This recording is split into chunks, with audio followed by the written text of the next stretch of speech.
ഇന്നലെ കിടന്നുറങ്ങുമ്പോളേ സ്വപ്നം കണ്ടു നിന്നെ. വിചാരിച്ച വണ്ടി കിട്ടിയില്ല, അതുകൊണ്ടാ വൈകിയേ. എന്താ വാട്ട് യു വാണ്ട്? ആരാ? Who are you? എന്റെ ഏട്ടനാണ് സർ. സൈലൻസ്. ഏട്ടനോ? പരീക്ഷ ഹാളിലെ ഏട്ടൻ? ഇപ്പൊ വേണമെങ്കിൽ തന്നെ പരീക്ഷ എഴുതിപ്പിക്കാതിരിക്കാൻ പറ്റും. ഇയാളെ പോലീസിൽ ഏൽപ്പിക്കാം. അതിന് ഞാൻ കള്ളനെ പിടിച്ചു പറിക്കാറൊന്നും അല്ല സാറേ. ഇവരെ ഒന്ന് കണ്ടിട്ട് പോകാന്നിട്ട് വന്നതാ. താമസിക്കുന്നിടത്ത് ചെന്നപ്പോ പരീക്ഷക്ക് ഇങ്ങോട്ട് പോകുന്നു പറഞ്ഞു. അതാ ഇങ്ങോട്ട് വന്നേ.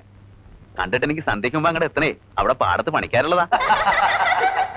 കാണലൊക്കെ പരീക്ഷ ഹാളിന് പുറത്ത്. നിങ്ങൾ പോണം. അപ്പൊ നീ എന്നാ വരിക? താൻ പോണുണ്ടോ? അല്ലെങ്കിൽ ഞാൻ കംപ്ലൈന്റ് ചെയ്യണോ? ഏട്ടൻ ഹോസ്റ്റലിലേക്ക് പോയിക്കോ, ഞാൻ ഉച്ചയ്ക്ക് വരാം. എന്നിട്ട് പോവാല്ലേ? നിങ്ങളോട് പൂവായി പൂവായി. ആ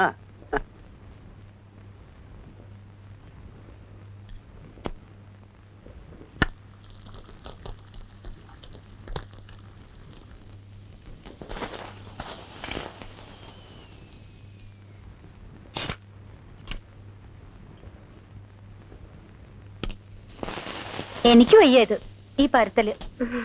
എന്നാ എടുത്ത് പപ്പടം കാച്ച് ഞാൻ ഉണ്ടാക്കാം.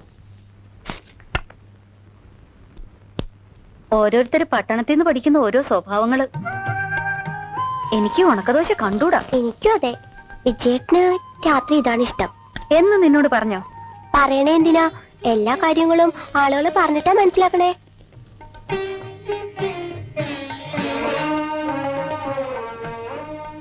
മതിയടി കളിച്ചത്. ആരെങ്കിലും കണ്ടാ നാണക്കേട്. പ്രായത് എന്റെ കുറ്റം. എന്റെ വീട്ടുമുറ്റത്തല്ലേ ഞാൻ കളിക്കണേ. ഈ അച്ഛമ്മയുടെ ഒരു കുശുമ്പ്. അച്ഛനും ചെറിയച്ഛനും ഒക്കെ ഉള്ളപ്പോ എന്റെ കൂടി കളിക്കുന്നതോ? അമ്മേ, കുഞ്ഞമ്മാമ എന്തിയെ? ആവോ, കുറച്ചു മുമ്പ് ഇവിടെ ഇരിക്കണ കണ്ടു. എന്തേ? വെളിച്ചെണ്ണ തീർന്നു, ഇത്തിരി വെളിച്ചെണ്ണ വാങ്ങാൻ. ഇവിടുത്തെ വെളിച്ചെണ്ണയുടെ ഒരു ചെലവ്. എല്ലാരും കുടിക്കാന്നാ തോന്നണേ. വെറുതെയാണോ രാഘവൻ ചീത്ത പറയണേ?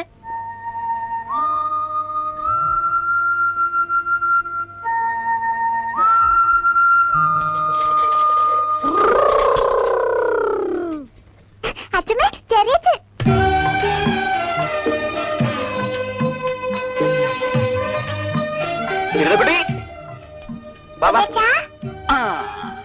എടാ ഉണ്ടുണ്ണി, നീ ഉരുണ്ടുരുണ്ട് വരികയാണല്ലോ.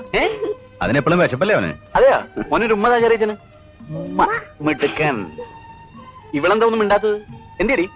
ചെറിയച്ഛനെ എടുത്തില്ലല്ലോ. ഓ അയ്യോ, അതിന് നീ മുട്ടം പെണ്ണായി പോയില്ലേ? ഏട്ടൻ ഇവനൊന്ന് പിടിച്ചേ. വലിയ എന്റെ അടുത്ത് വരൂട്ടോ നീ. ആ മോൻ പോണ്ടട്ടാ, പടി. എന്താ വിജയ? മതിയടി, ഇനി താഴെ ഇറങ്ങ്. സാരല്ലേ എടുത്തി. ഇവളിപ്പോഴും കുട്ടികളുടെ കൂടെ കളിച്ച് നടക്കല്ലേ? ഓ, ഈ പറയണോളൊരു മുത്തശ്ശൻ. എന്നാലും ഒരു കത്തയക്കാൻ അവിടെ ഇല്ലന്റെ കവറും ഒന്നും കിട്ടില്ലേടാ. പരീക്ഷയുടെ ചൂട് തലേ കയറി ഇരിക്കുമ്പോഴാണോ അമ്മേ കത്ത്? കുടുംബത്തിരിക്കുന്നവർക്ക് ഒരു സമാധാനം വേണ്ടേ? ഇനി ഇപ്പൊ കുടുംബത്ത് തന്നെ ഇരിക്കാൻ പോവല്ലേ? ഇവിടെ ഒരാള് പാതിരാത്രി ഉറക്കത്തിൽ നിന്ന് എണീറ്റ് പോയതാ. എന്നാ പറഞ്ഞ സമയത്തിന് തിരിച്ചെത്തണ്ടേ? കുടുംബം വിട്ടാ പിന്നെ ആർക്കും ആ വിചാരമില്ല. മതി, നിർത്ത്. കുടുംബത്തിന്റെ വിചാരം എന്താണല്ലോ 10 രൂപ കൊല്ലായിട്ട് കഴുതിയെ പോലെ ഭാരം വലിക്കണേ. വായി നല്ലൊന്നും കേൾക്കണ്ട. പോട്ടടാ, പറഞ്ഞു ഇനി അത് മതി 2 ദിവസത്തേക്ക്. ഞാനൊന്നും മിണ്ടണില്ല. മിണ്ടിയ കുറ്റം. കൽപ്പിക്കാൻ നിൽക്കാണ്ട് കുഞ്ഞമാമയ്ക്ക് തന്നെ അതങ്ങോട്ട് ചെയ്തൂടെ? വേണ്ട കുഞ്ഞമാമ, ഞാൻ എടുത്തു വെച്ചോളാം. മോൻ താഴെ ഇറങ്ങി നിന്നാ ചെറിയച്ഛൻ ഇത് തുറന്നൊരു കൂട്ടം എടുത്തുതരാം. എന്താ ചെറിയച്ഛ? വാ, കാണിച്ചു തരാം. അമ്മേ, തിന്നാനെന്താ ഉള്ളേ? ഏതാണ്ടൊക്കെ വറുക്കുക പൊരിക്കുക ചെയ്യുന്നുണ്ടായിരുന്നു. എന്തൊക്കെയാടി? ഇഷ്ടമുള്ളതൊക്കെ ഉണ്ട്. വിളിച്ചു വന്നാട്ടെ. തീറ്റ കഴിഞ്ഞിട്ട് കുളി, അതാണ് പുതിയ ചിട്ട. ഒന്ന് സഹായിക്കടി. ഇതൂടെ.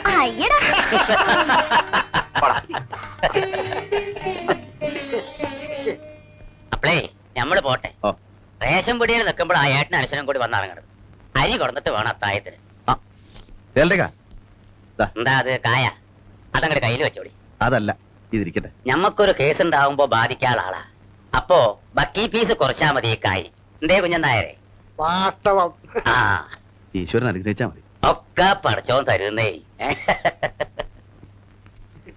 അങ്ങനെ രാജകുമാരി നോക്കുമ്പോ ഒരു വലിയ സർപ്പം ഇങ്ങനെ തലയിലൊരു മാണിക്കക്കല്ലൊക്കെ വെച്ച് അങ്ങനെ മതി എഴുന്നത് കഥ പറയും. എഴഞ്ഞത് മതിയെങ്കിൽ മതി, കഥ തീർന്നു. പറയ് ചെറിയച്ച, രാജകുമാരി അപ്പോഴെന്താ ചെയ്തേ? ഒന്നും ചെയ്തില്ല. പകുതി വഴി എത്തിയപ്പോഴേക്കും പാമ്പ് എഴുത്തിൽ നിർത്തിയില്ലേ, പിന്നെ രാജകുമാരിക്ക് എന്താ? എന്നാ വേറെ കഥ പറ കൊരങ്ങച്ചന്റെ. വേണ്ട, ഈ കഥ പറഞ്ഞാ മതി. പറയ് ചെറിയച്ച. നീ ചെറിയച്ഛൻ കിടന്ന് ഉറങ്ങട്ടെ മോളെ. നേരെ എന്തായെന്നറിയോ? വേണ്ട, കഥ പറയാൻ പറയച്ച. കഥ പറയാൻ ഇവള് സമ്മതിക്കണില്ല കേട്ടോ. ഏട്ടാ, പാമ്പ് പകുതി വഴി കഴിഞ്ഞപ്പോഴേക്ക് ഇവള് പറയാ ഇനി എഴേണ്ടാന്ന്. പാമ്പ് എഴിഞ്ഞ് എത്തിയാലല്ലേ രാജകുമാരിയെ കടിക്കാൻ പറ്റൂ. എന്നാ പണ്ടാരെ എഴുതട്ടെ. ആ, അങ്ങനെ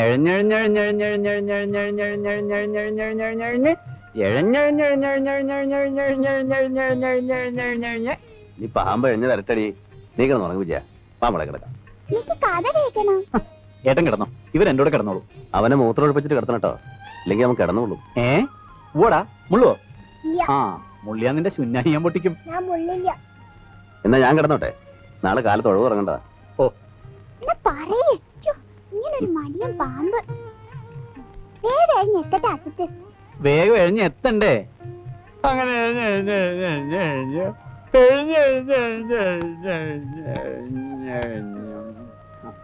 എഴിഞ്ഞ് മോളിങ്ങോട് എഴിഞ്ഞേ.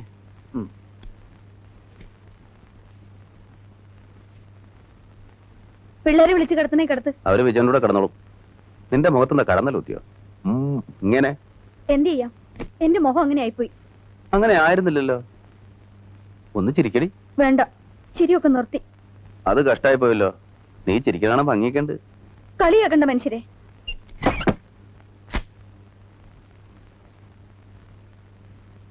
ഇവിടെ കിടക്കാൻ സ്ഥലമുണ്ട്. വേണ്ട. എന്നാലും അങ്ങനെയല്ലല്ലോ. ഞാൻ എന്തെങ്കിലും ചുണ്ടി പറഞ്ഞെന്ന് വെച്ച് നീ ഇങ്ങനെ പിണങ്ങിയാൽ എങ്ങനെയാ? നീ ക്ഷമിച്ചില്ല പിന്നെ ആരാടി എന്നോട് ക്ഷമിക്കുക? എനിക്കറിയാം, ഞാൻ വേണ്ടതിനും വേണ്ടാത്തിനും ഒക്കെ നിന്നെ ചീത്ത പറയണ്ട്. ഒന്ന് ഉള്ളി തട്ടി പറയണതല്ലേ. എന്ത് ചെയ്യാൻ, ഞാൻ ഇങ്ങനെ ഒരു മുരപ്പനായിപ്പോയി. നിനക്ക് വിഷമായെങ്കിൽ ഞാൻ വേണമെങ്കിൽ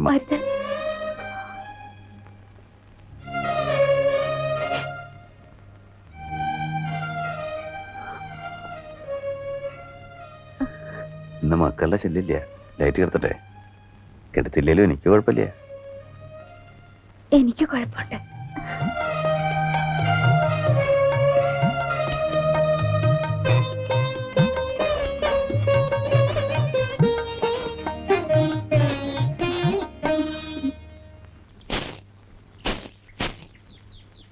ഇവറ്റോടൊക്കെ അധ്വാനിച്ചു കൊടുക്കണം. എന്നെ വേണം അടിക്കാൻ. കുഞ്ഞമ്മാ എന്തിയമ്മേ?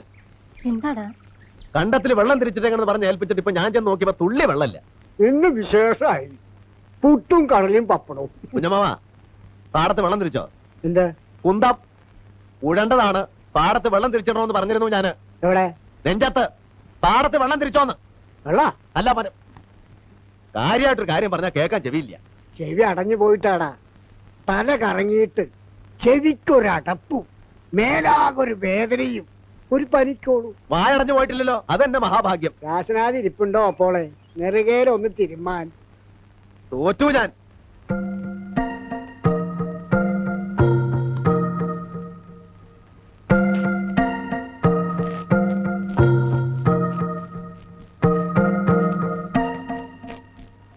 എന്തിനാടാ ആ പാവത്തിനെ ഇങ്ങനെ ചീത്ത പറയണേ? പകലാണെങ്കിലും അമ്മാവൻ തന്നെയല്ലേ. ചെറുപ്പത്തിലേ അവൻ ഇങ്ങനെയാ, മേലനങ്ങില്ല. അവനും അതെ, അവന്റെ അച്ഛനും അതെ. അതുകൊണ്ടല്ലേ മുടിഞ്ഞു പോയത്. കെട്ടിയ പെണ്ണു മേലെ ഇട്ടിട്ട് പോയില്ലേ? ആകെ കിട്ടിയത് വിറ്റ് നമുക്ക് തന്നുകൊണ്ട് 3 നേരം ഉണ്ട് കഴിഞ്ഞു. ഇല്ലെങ്കിലോ മോളെയും പിടിച്ച് തെരുവിലിറങ്ങി തെണ്ടടി വന്നേനെ. ഒന്നും മിണ്ടാണ്ടിരിക്കടാ. ആ പെണ്ണ് കേക്കണ്ട. അവൾ ഇവിടെ വേലക്കാരിയെ പോലെയാ പണിയെടുക്കണേ. അതാലോചിച്ചിട്ടാ ഞാനൊന്നും പറയാത്തെ. വേണ്ട വേണ്ടാന്ന് വെച്ചാലും ഇന്നെ പ്രാന്ത് പിടിപ്പിച്ച് ഓരോന്ന് പറയിപ്പിക്കും. തട്ടി വീഴരുത്. കണ്ടുണി, നിന്നെ ചെറിയച്ഛൻ പാടത്തേക്ക് അറിയട്ടെ. വേണ്ട, അച്ഛൻ ചെയ്താ. അച്ഛൻ അവിടെ.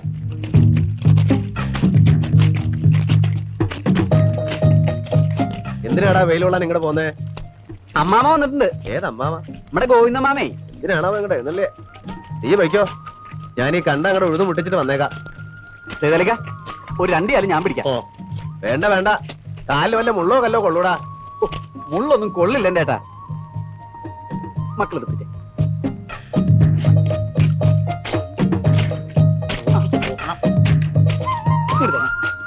നടക്കും. ഓടിയേ നടക്കാനല്ലേ പറഞ്ഞോളൂ. നിക്കൂ. പറഞ്ഞാലും കേൾക്കില്ല. പരിചയമില്ലാണ്ട് ചെളിയിൽ ചവിട്ടി കിടന്നാല് കാല് വേദനിക്കൂടാ. സാരല്ലേ ഏട്ടാ. ഒന്ന് അനങ്ങി നടക്കണ്ട മൂരിയെ. എന്റെ തോന്നലൊന്നല്ല, അല്ലെങ്കിൽ പാടത്തുനിന്ന് വരാൻ ഇത്ര നേരമൊന്നും വേണ്ട. എന്നോട് ഇത്തിരി സ്നേഹവും ബഹുമാനം ഉണ്ടെങ്കിലല്ലേ ഞാൻ വന്നു എന്ന് പറഞ്ഞാൽ ഓടി വരണ്ടുള്ളൂ. അങ്ങനെ വിചാരിക്കേണ്ട കാര്യമില്ല. എല്ലാം എനിക്കറിയാം. കുഞ്ഞനായർക്കുള്ള സ്ഥാനം എനിക്കിവിടെ ഇല്ല. പറയുമ്പോ മുള്ളിപ്പ തെറിച്ച ബന്ധേ അവനുള്ളൂ. എന്നാലും അവന് ഇവിടുത്തെ ഞാൻ അന്യൻ. കുടുംബം വിറ്റ് കിട്ടിയ പണം എന്തോ തന്നു എന്നൊക്കെ പറയണം. അതുകൊണ്ടൊക്കെ രക്തബന്ധം ഉണ്ടാവൂ. അന്ന് ആ പണം കിട്ടിയത് കൊണ്ടാ ഈ കുടുംബം അന്യാധീനപ്പെട്ട് പോകാണ്ടിരുന്നത്. ഏട്ടൻ അറിയാലോ, ജപ്തി ചെയ്യാൻ കടലാസ് പതിപ്പിച്ചതായി ചെമ്മറില്. അന്ന് ഞാനും എന്റെ മോനും ഏട്ടന്റെ കാല് പിടിച്ചതാ. ഞാൻ ഉണ്ടായിട്ടും തരാണ്ടിരുന്നു എന്നാ നിങ്ങളുടെ വിചാരം? പുറമേന്ന് നോക്കുമ്പോ തോന്നും ഗോയിനായർക്ക് പണം പൂത്ത് കെട്ടിരിപ്പാണ്. ഒന്നുമല്ല, എന്റെ കാര്യം എനിക്കറിയാം. അപ്പോ കുഞ്ഞനായർ പണം തന്നത് സ്നേഹം കൊണ്ടാന്നാ കരുതിയേക്കണേ? അല്ല, പണിയെടുക്കാണ്ട് ജീവിക്കാലോ അച്ഛനും മോക്കും. 10-15 കൊല്ലമായിട്ടൊരു കാര്യം അന്വേഷിക്കേണ്ടി വന്നിട്ടില്ലല്ലോ. അവറ്റയ്ക്ക് ലാഭം. അത് മനസ്സിലാക്കാനുള്ള ബുദ്ധി നിനക്കോ നിന്റെ മോനോ ഇല്ല.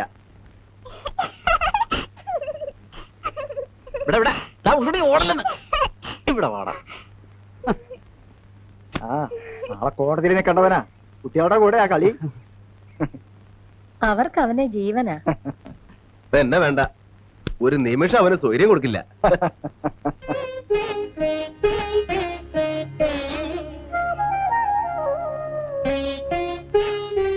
തള്ളി കഞ്ഞി വെള്ളായം കുറച്ചും കൂടെ എടുത്തോളൂ. വല്യമാവ ഇങ്ങടായിട്ട് വന്നതാണോ അതോ വേറെ വല്ലടിക്കും പോണ വഴിക്കോ? എന്താ, എനിക്ക് ഇങ്ങോട്ട് മാത്രമായിട്ട് വന്നൂടെ? അല്ല, അതല്ല, പതിവില്ല, അതുകൊണ്ട് ചോദിച്ചതാ. ഞാനിങ്ങോട്ട് എന്തിനാ എപ്പോഴും വരണത്? നിങ്ങളാരും അങ്ങോട്ട് വരണില്ല, പിന്നെ ഞാനായിട്ട് എന്തിനാ വരണേ? എനിക്ക് ഇവിടെ നിന്ന് തിരിയാൻ നേരില്ലേ. ഇവർക്കും സുതയ്ക്കും വിജയനും വന്നാൽ എന്താ? കുടുംബത്തും കാര്യങ്ങളില്ലേ ഏട്ടാ? അതിന് മാനതില്ലേ? പിന്നെ അടുക്കള പണിക്കാണെങ്കിൽ കുഞ്ഞനാരുടെ മോളുണ്ടല്ലോ.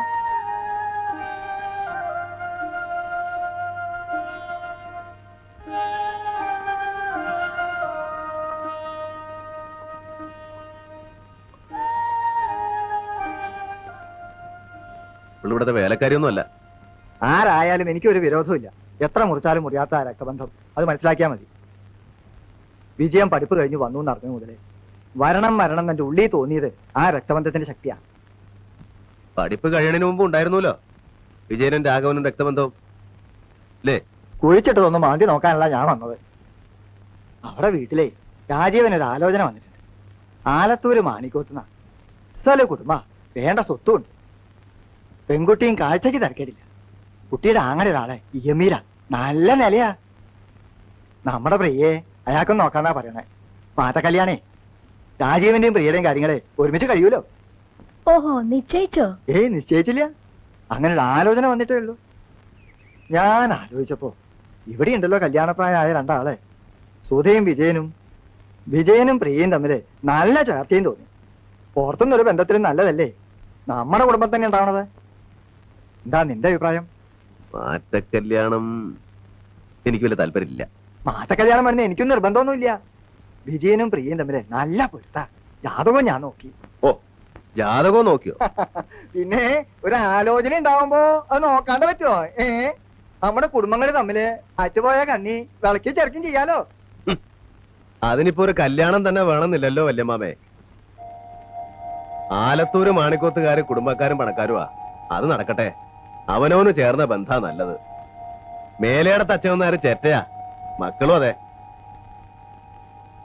അഹങ്കാരം.